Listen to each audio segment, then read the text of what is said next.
Welcome back to Myths and Mischief. I'm Cray, and 'tis the season to be jolly, but what if Christmas was darker than we thought?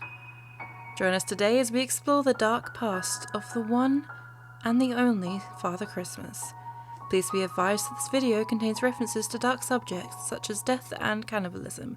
Viewer discretion is advised. 'Twas the night before Christmas when all through the house not a creature was stirring, not even a mouse. The stockings were hung by the chimney with care, in hopes that Saint Nick would soon be there. But is Saint Nick the jolly man with rosy cheeks who writes a naughty and nice list, or is something darker hiding under the wrapping paper? So there are several different routes to explore when thinking of the origins of Santa Claus. First, we need to take a trip back to the 3rd century during the time of a monk, nay bishop, called Saint Nicholas. Nicholas was born around 280 AD in Patara. History states that Nicholas had a kind, giving spirit and travelled around the land, helping the poor and the sick. Nicholas's parents were wealthy, eventually leaving their estate to Nicholas when they died. He, who always had the spirit of giving, took his inheritance and gave to those less fortunate, and lived a life of humility. There are rumours to if he were a pope or simply just a kind heart, although he would eventually become known as the patron saint for children and sailors. During the time of the Renaissance, Saint Nicholas was one of the most popular saints in all of Europe. By the end of the 18th century, European immigrants had brought Saint Nicholas's traditional values to America, with it eventually being recognised by American culture, and even leading to Dutch families in New York gathering and celebrating his death anniversary in December of 1773 and 1774. The name Santa Claus was stated to evolve from Nick's Dutch name Sinterklaas, a shortened form of Sint Niklaas, which is translated as the Dutch name for Saint Nicholas.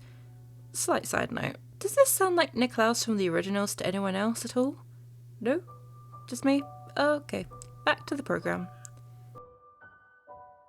Gift giving, a particular custom that was passed down from St. Nicholas's generosity in helping others, has been part of Christmas tradition since the early 19th century. In the United States, stores advertised Christmas shopping in 1820, and by 1840 many newspapers were carrying Christmas advertisements featuring Santa Claus. In 1841, the lure of Santa and Christmas present exchanges were becoming ever more popular in the United States. Even the Salvation Army in the early 1890s started sending unemployed men in Santa suits to secure donations for needy families, helping to provide them with Christmas meals. Salvation Army Santas have been ringing their bells on street corners and in front of stores to gather donations for the needy ever since. So we all know the classic Santa image, but did you know that the representation of Santa actually changed a lot through the years? He wasn't always illustrated as a jolly soul in a red coat, rosy cheeks, big white beard, jolly belly and black boots. Prior to 1931, Santa was in fact illustrated as a tall, gaunt man, or a spooky-looking elf. During one point in history, Santa's clothes even varied from a bishop's robe to a traditional Norse huntsman animal skin clothes, with each representation being slightly altered depending on the culture. During the Civil War, a man called Thomas Nast, who was a cartoonist, drew Santa for the Harper's Weekly as a small elf-like figure who supported the Union. In later years, Nast transitioned Santa's coat from a tan coat to a red coat, a colour that is currently used for Santa's clothing, although you could argue who first thought of putting Santa into his iconic red clothes. For example, we need to consider Coca-Cola. Yes, a carbonated drink. While it's an ideal choice for the festive season, an artist called Haddon Sundblom, who was a talented commercial artist, was hired by Coca-Cola in 1931 and was tasked on remaking the image of Santa Claus for various Christmas campaigns. It was said that Sundblom was inspired by Clement Clarke Moore's 1822 poem, A Visit from St. Niklaus, which was later known as 'twas the night before Christmas, using the poem to create a vibrant red-suited Santa that would look similar to the Santa that we all know and love. The red may even have been inspired by the colour of the brand, aka the iconic Coca-Cola red, or the other way around.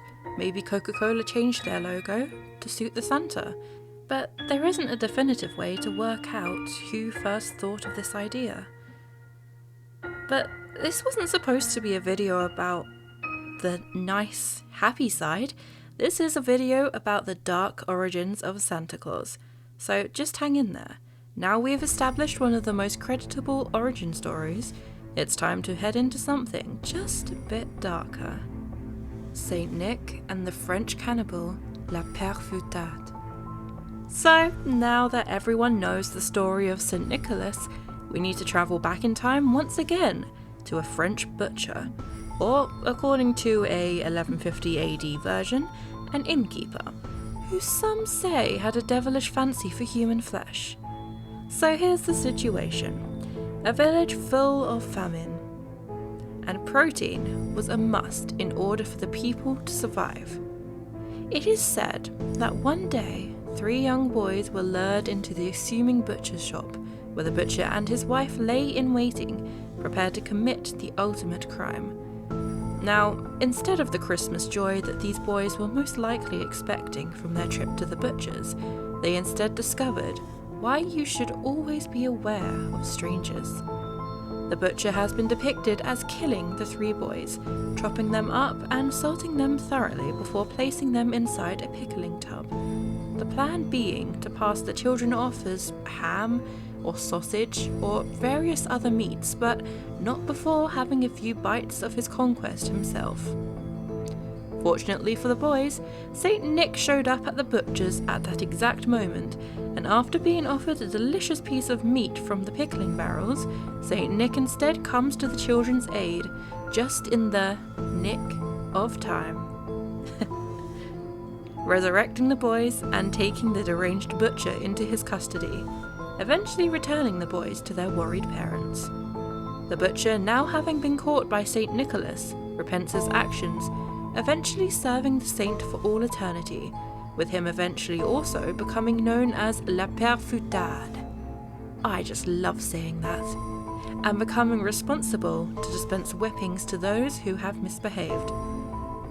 Now, whereas this may not likely be the cheery origin of Santa that we had expected, we can know that this story likely went on to teach children about stranger danger.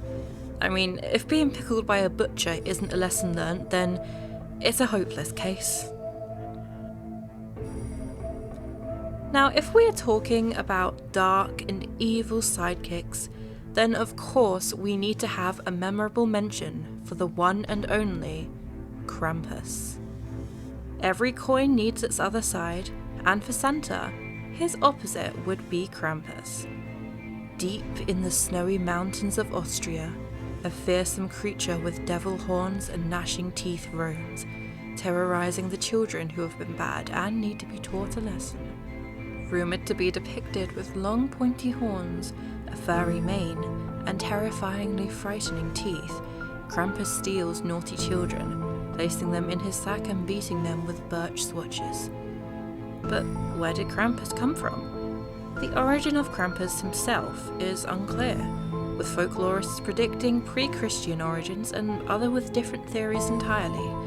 Krampus follows the theme of good cop, bad cop, with 17th century Santa being paired with helper of darker origins. Seeing as St. Nicholas is a saint, it wasn't deemed saintly for him to deliver punishments to those on the naughty list, thereby forming the infamous farmhand Rupert, Schmutzli, Perfutade, and Krampus, who all served Niklaus.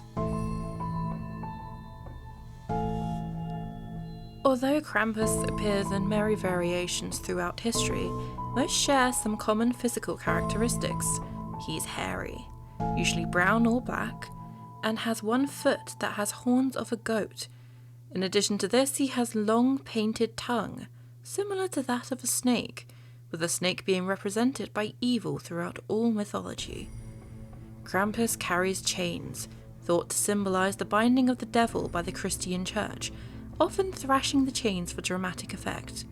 The chains are sometimes accompanied with bells of various sizes, although this is unconfirmed, and each account differs from each other. Krampus will often carry a bundle of birch branches, with which he uses to whip the naughty children. The birch branches are placed with a whip in some representations, however. On Christmas Eve, Krampus travels with a sack or a basket strapped to his back. This is to cart off evil children for drowning, eating, or transport to hell for punishment. Some of the older versions of Krampus even make mention of naughty children being put in the bag and taken away. This quality can be found in other companions of Saint Nick, such as Joie de Pied. Now here's an honourable mention: Knecht Rupert. Knecht Rupert, also known as Farmhand Rupert, is another companion of St. Nicholas written in the 17th century as a figure in Nürnberg Christmas procession. According to tradition, Knecht Rupert asks children whether they can pray. If they can, they receive apples, nuts, and gingerbread. If they cannot, he hits the children with his bag of ashes. In other versions of the story, Knecht Rupert gives naughty children gifts, such as lumps of coal, sticks, and stones, while well-behaving children receive sweets from St. Nicholas. He is also reported to give naughty children a stick in their shoes for their parents to hit them with, instead of the sweets, fruits, and nuts. I don't know about you, but that doesn't sound like a fun Christmas to me. So, now that you know some of the dark origins of Santa, make sure you lock your doors, don't go to the butcher's alone, and stay off that naughty list. Remember, not everything is as jolly as it seems. Don't forget to like this video and comment your favourite Santa origin down below. From all of us here at Myths and Mischief, we want to wish you a very Merry Christmas, and we will see you next time.